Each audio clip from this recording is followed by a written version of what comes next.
bí mo fẹ́ jó bí tó pò bí mo fẹ́ jó bí tó pò bí mo fẹ́ jó bí tó pò bí mo fẹ́ jó bí tó pò Ìjẹ̀ṣà nu ó bá ṣọ̀rẹ́ o bí mo fẹ́ jó bí tó pò Ìjẹ̀ṣà nu ó bá ṣọ̀rẹ́ o bí mo fẹ́ jó bí tó pò. Àgbébálàhùn aláhùn aró àlùkò láhùn aláhùn kò sùn bí lékelèké bálàhùn yóò sì kẹfún. Èmi làhùn lóde orí bàbá mi tó máa ń bèrè lọ alábẹ́fẹ́ mo tún yọ máa bẹ́ẹ̀ ní fẹ́rẹ̀.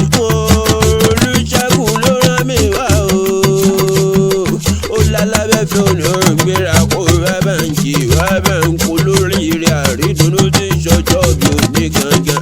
Ó ní báńkì ẹ̀gbọ́n mi pàtàkì tí ń ṣọjọ́ bí òní gangan. Ó gbajì láwùjọ ẹni rere ni ẹni àrídùnnú ni. Máyégún Oòduà youth pátápátá ní tìlé tòkúta ni mò ń kí lọ́wọ́. Sadauki of Ìdáhùrà kingdom ooo. The first Southern in Ìdáhùrà kingdom tó kọ́kọ́ ṣàṣojú gbogbo Yorùbá pátápátá ní tìlé tòkó kárí ilé. Tó bá jẹ́ ní jíjẹ́ ṣíṣe ni Olùṣègùn ló ń lákòóso real estate management gangan ní CEO Luminous Homes, CEO Luminous Musical Band, CEO Luminous pátápátá ní tìlé tòkó káàkiri ní. Àbínibí káràn ní lọ́wọ́ bàbá wa ọ̀gbẹ́yìn rárá.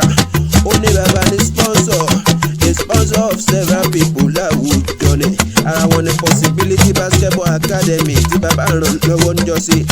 Ara wọn ní Invaders League team 2021 Nigeria Division 2 League ògbẹ́yìn nínú àwọn tí bàbá ti ṣòro ìbèrèbè fún ní tilé tókò. Bàbá wa ti ṣọjọ́ bí ó ní gangan ní mo ní ọmọ gbọ́dọ̀ ìlú ẹnu mi. King David ooo bàbá Tọ́pẹ́ Dẹ̀nsẹ̀ ti ṣọjọ́ bí ó ní gangan. Mo ní ọmọ gbọ́dọ̀ ìlú ẹnu mi. Olùṣègùn ní ń gbéra kí n wá lọlé àwọn bàbá tó bí ọlọ́mọ gangan. Ìjẹ̀ṣà ṣáni ilé ooo ẹ̀yin lọ́mọ Ìjẹ̀ṣà òṣèré onílẹ̀ òbí. Ọmọ ẹlẹ́ni àtẹ̀ǹká ọmọ ẹlẹ́ni ẹ̀wẹ̀lẹ̀ ńlẹ̀ àwọn bàbá tó bí ọlọ́mọ gangan. Ọmọ láṣẹ wá ọmọ agbódókòrò nímòye yẹ́yẹ́ lórí bá wọn rọ̀ lókìkí ọ̀gbọ̀n. Òkèké laṣọ ìgbàjọ ẹ̀la gọ̀rọ̀kì ọmọ láṣọ àwọn Ìjẹ̀ṣà. Òkè ọ̀hún lẹ̀wà ń bẹ̀lẹ̀ wálé mọ́.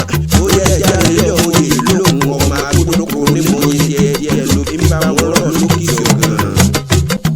Ìgbà àkọ́kọ́ wọ́n ní wọn ò fọ́mọ olóbì níyàwó. Ó dìgbà kejì wọ́n tún ní wọn ò fọ́mọ olóbì níyàwó. Ìgbà tó dìgbà kẹta wọ́n ní wọn ò fọ́mọ olóbì níyàwó títí tó fi di ìgbà kẹrìndínlógún. Mo bá bí wọn mú nítorí kéde. Wọ́n lọ́mọ olóbì kan ò ṣeré kó bọ́kọ̀ rebi. Ọmọ olóbì kan ò ṣèyàn kó bọ́kọ̀ rìnrìn àjò nílẹ̀ àwọn bàbá tó bí ọlọ́mọ gangan. Ìgbà tí mo wá fọ́mọ olóbì níyàwó tán kọ́ owó dé ọlá dé. Èmi ò mọ̀ gbọ́rọ̀ ni wọ́n padà ọmọ olóbì kan àjàṣowó ọmọ olóbì kan àjàṣọ́là. Ẹni bá já kan ẹgbàá kan, ẹni bá já méjì ẹgbàá méjì, ẹni bá já mẹ́ta ẹgbàá mẹ́ta. Èèyàn tó já mẹ́wàá lóògùn owó nílẹ̀ àwọn bàbá tó bí yín lọ́mọ ẹ̀yìn lọ́mọ Ìjẹ̀ṣà òṣèré onílẹ̀ òbí. Ìjẹ̀ṣà òṣèré ọmọ oríkì ìsáná ilé lọ́mọ ẹrú ọ̀wá yín ti múná roko. Ìjẹ̀ṣà òṣèré o ẹ̀yin lọ́mọ Òṣùpá lé bí òní ẹlẹ́ni ọwọ́ rẹ̀ bá tó ní kó tún ṣe. Ìjẹ̀ṣà òṣèré ọ̀hún nílé bàbá tó bí yín lọ́mọ gangan ni.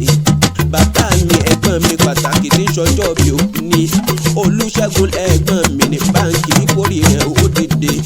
Báńkì ibi ológun ẹ̀rọ báńkì ibi oníwọ̀fọ̀ ọgbọ̀n báńkì ní méje mẹ́jọ kórè rẹ̀ ó dìde.